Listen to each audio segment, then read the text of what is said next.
l'histoire de cet art qui a fait la gloire de l'Italie. Les œuvres les plus importantes sont commentées et replacées dans leur contexte. Cet ouvrage où se côtoient 500 chefs-d'œuvre est publié chez Gallimard.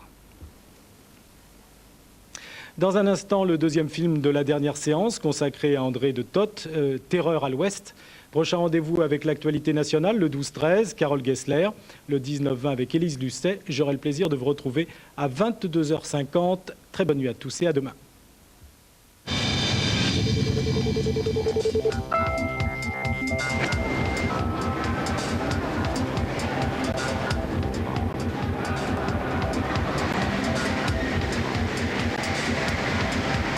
Pas le moment de perdre le nord, Monsieur Scott. C'est à l'ouest que la terreur est inédite. Tout de suite sur France 3.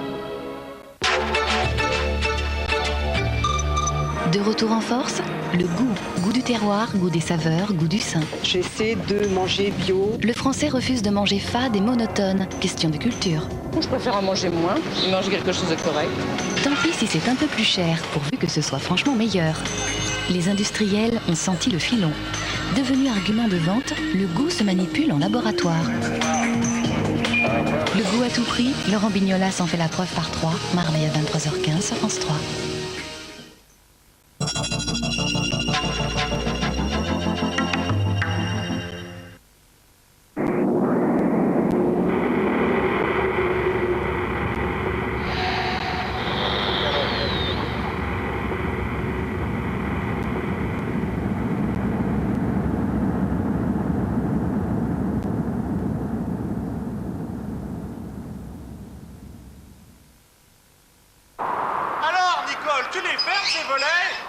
Fermez la maison, vous n'auriez pas une idée? Si, ID Bubendorf numéro 1, des volets électriques. ID Bubendorf numéro 2, beaucoup moins cher que vous ne le pensez.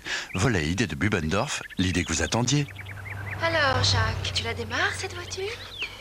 Bubendorf, automatiquement numéro 1. Un nouvel employeur?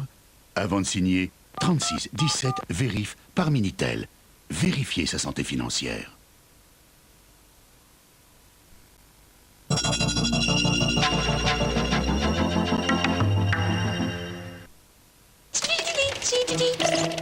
Se décoiffe les films sur France 3 avec TéléZ. Vous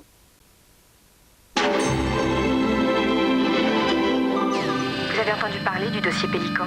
Les gens à qui j'en ai parlé ont été assassinés. Elle est morte dans 48 heures. Vous êtes trop exposé. Ces hommes feront n'importe quoi pour ne pas être démasqués. Vous me demandez de fermer les yeux sur un suspect, monsieur le président? Non, démarrez pas, sortez la voiture vite! Je crois savoir qui les a tués. Ce n'est qu'un tissu d'hypothèse. Julia Roberts, meilleure que la CIA, ce n'est pas tolérable. Va te faire mettre.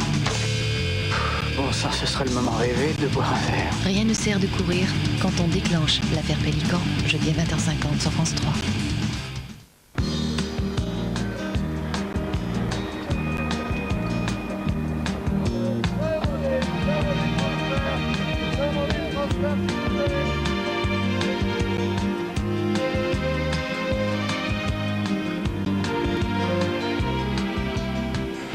Nous allons voir un film de M. André de Toth. C'est un western, c'est Terreur à l'Ouest avec Randall Scott et Ernest Borgnine.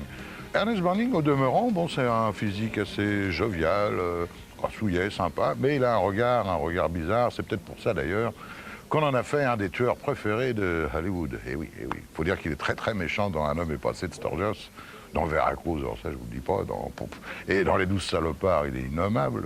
Bon. Et alors il est très très grave aussi dans La Horde sauvage de Peckinpah.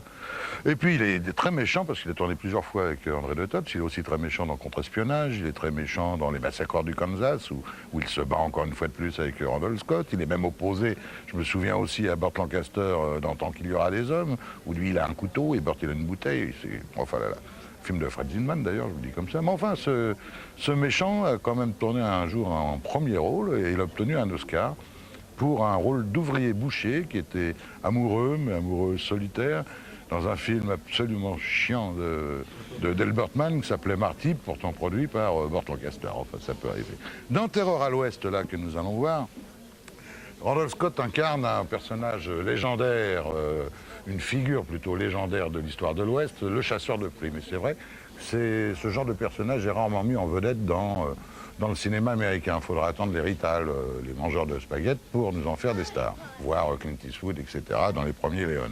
Alors, la critique envers Randall Scott n'a jamais été vraiment sympa. Non, ils ne l'ont jamais trouvé extraordinaire. Et pourtant, Randall Scott, acteur, a permis à Randall Scott, producteur, de faire des films à la réalisation irréprochable. Il faut dire qu'il imposait une façon de travailler à ses techniciens, à ses réalisateurs, vraiment avec des idées vraiment nouvelles. C'est-à-dire qu'il fallait tourner toujours en extérieur, beaucoup d'extérieur, et avoir d'excellents seconds rôles. La preuve, ça a permis de lancer des gens comme Richard Boone, Lee Marvin, Claude Hawkins, Ernest Borgnine, Lee Van Cleef, James Coburn. Tous ces gens-là ont démarré dans des westerns produits par Randall Scott. Et en plus, Randall Scott leur donnait souvent la vedette, alors que c'était lui le patron.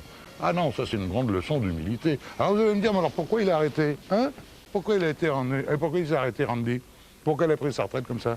Ben, il s'explique. Parce que moi, c'est pas moi qui peux pas l'inventer. C'est lui qui s'explique dans ses mémoires. Il dit, je me suis toujours bien amusé à faire du cinéma, et puis Hollywood a changé, les films sont devenus trop cérébraux, alors je n'ai plus d'enthousiasme, stop, j'arrête. Et puis de toute manière, avec ce qu'il avait pris, il pouvait s'arrêter. Bon, c'est tout, hein.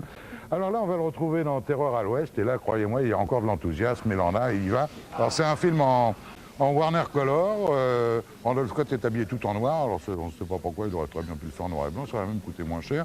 Et normalement, c'est un film qui est en relief, mais là, on verra la version plate, vous n'en avez rien à la foutre, parce qu'on n'a pas les lunettes. Bon, alors, ça sert à rien.